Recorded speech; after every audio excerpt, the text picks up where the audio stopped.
sur Espagnol tout simplement. Je m'appelle Miren Chou, je suis professeure agrégée d'espagnol et j'ai créé le site leblogdespagnol.com pour t'aider à progresser facilement en espagnol. Si tu es à la recherche de ressources, d'astuces et de stratégies pour simplifier ton apprentissage et accélérer tes résultats, tu es au bon endroit. Dans ce podcast, je partage avec toi des outils précis et concrets pour t'aider à atteindre tes objectifs en espagnol dans la joie et la bonne humeur. Alors, installe-toi confortablement et c'est parti pour l'épisode du jour.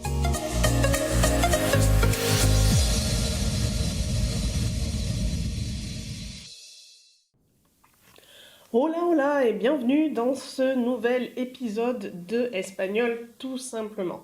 Aujourd'hui, on va aborder un sujet qui me passionne depuis des années.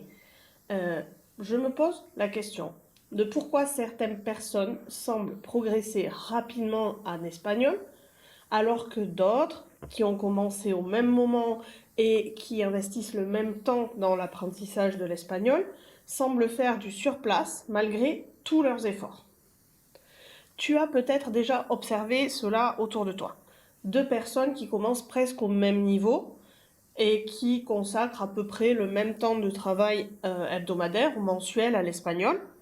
Et quelques mois plus tard, l'une ose parler, comprend de mieux en mieux, prend confiance, alors que l'autre, qui travaille pourtant sérieusement, a l'impression d'avancer beaucoup moins vite.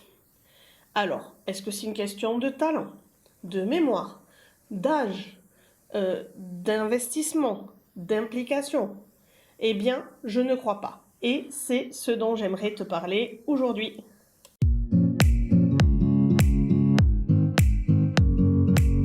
Aujourd'hui, j'ai envie de démonter le mythe des personnes douées pour les langues. Pendant longtemps, j'ai cru qu'il existait des personnes naturellement plus douées que d'autres pour les langues. Tu sais, ces gens qui semblent retenir le vocabulaire sans effort, qui reproduisent facilement les accents, qui osent parler dès les premiers jours. Et puis, j'ai été étudiante et ensuite, j'ai commencé à enseigner.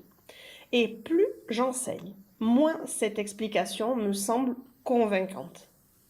Parce que j'ai vu des élèves très brillants stagner et ne pas franchir certains paliers. Et en parallèle de ça, je vois aussi régulièrement des personnes qui se disaient nulles en langue faire des progrès impressionnants, avoir des déclics et devenir presque bilingues. Et petit à petit, j'ai creusé et j'ai compris que la différence ne se situait pas là où on pense qu'elle se situe.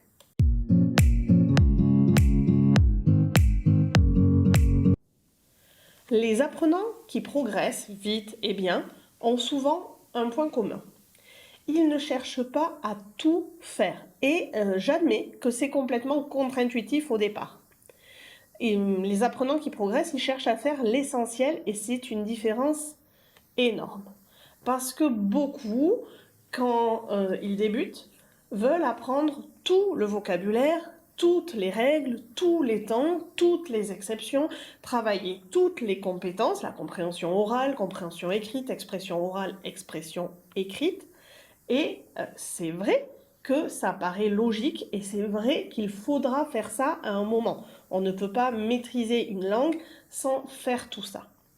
Mais la grande différence avec les apprenants qui progressent rapidement, c'est la logique qui est adoptée au début de l'apprentissage et ensuite pour progresser.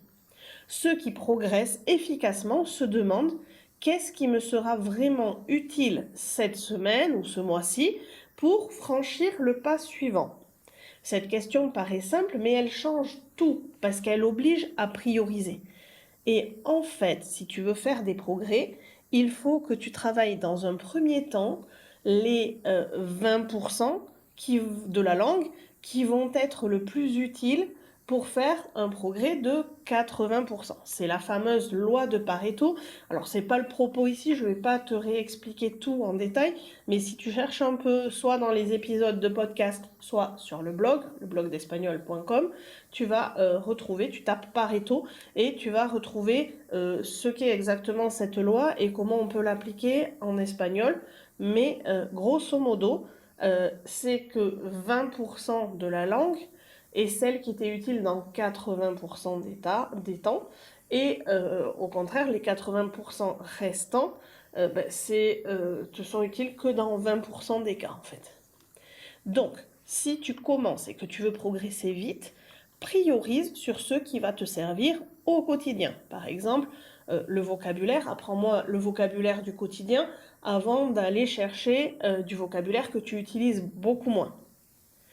Pareil pour la conjugaison, apprends d'abord le présent, le subjonctif et le passé simple avant d'aller rajouter d'autres temps. Déjà avec ces 3 temps-là, tu peux faire beaucoup de choses. On y reviendra peut-être dans un épisode ultérieur, mais vraiment c'est pareil. Pour la grammaire, priorise ce qui est utilisé au quotidien.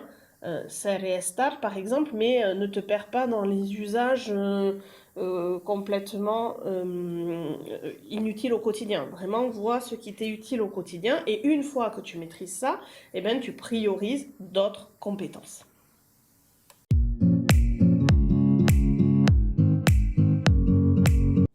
Une autre caractéristique que j'observe chez les gens qui progressent vite en espagnol et qui avancent bien, eh bien, c'est qu'ils acceptent d'être imparfaits.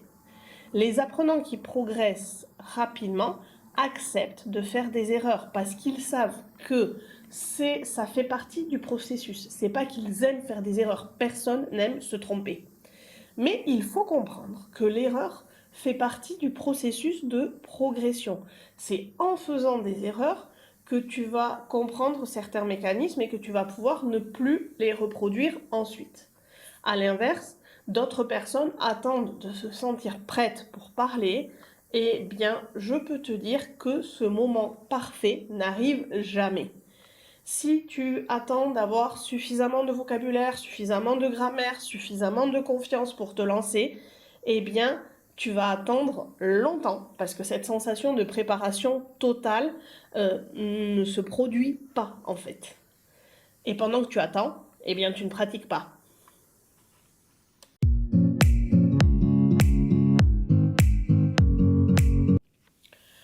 Un autre atout qu'ont les gens qui progressent vite en espagnol et en langue en général, c'est qu'ils créent un contact régulier avec la langue.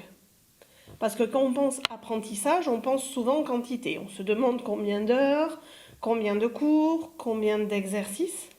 Et pourtant, à mon sens, la régularité est souvent plus importante que l'intensité. Je préfère largement 15 minutes par jour pendant 6 mois qu'une grosse séance de 3 heures tous les 15 jours. Parce que le cerveau adore la répétition. Il adore retrouver régulièrement les mêmes informations. Et c'est ainsi qu'il construit les automatismes.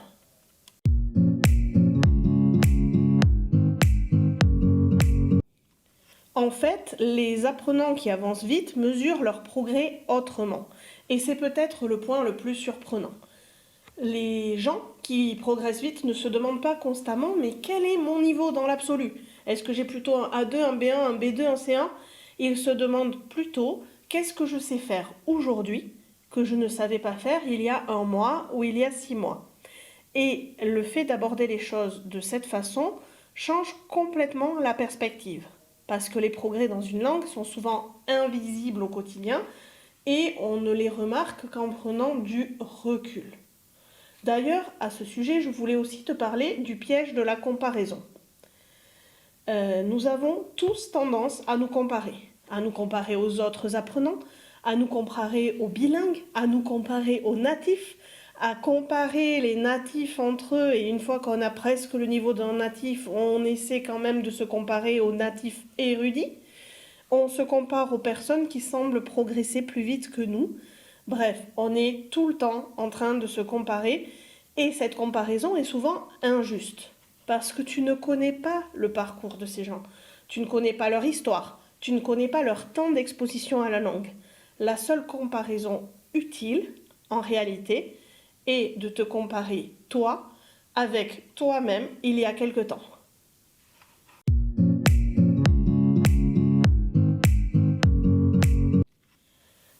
Alors, pour conclure, ce que j'aimerais que tu retiennes, si tu as l'impression de progresser lentement en espagnol, ne te demande pas seulement combien tu travailles.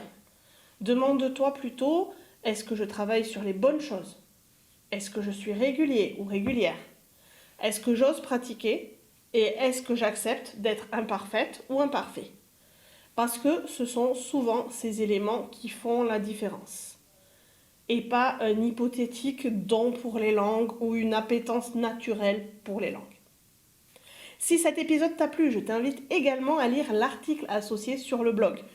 Ce n'est pas un copier-coller, c'est complémentaire. Tu y découvriras les 5 erreurs les plus fréquentes qui empêchent de progresser en espagnol. Je te laisse retrouver le lien dans la description. Merci pour ton écoute, cuídate y hasta pronto.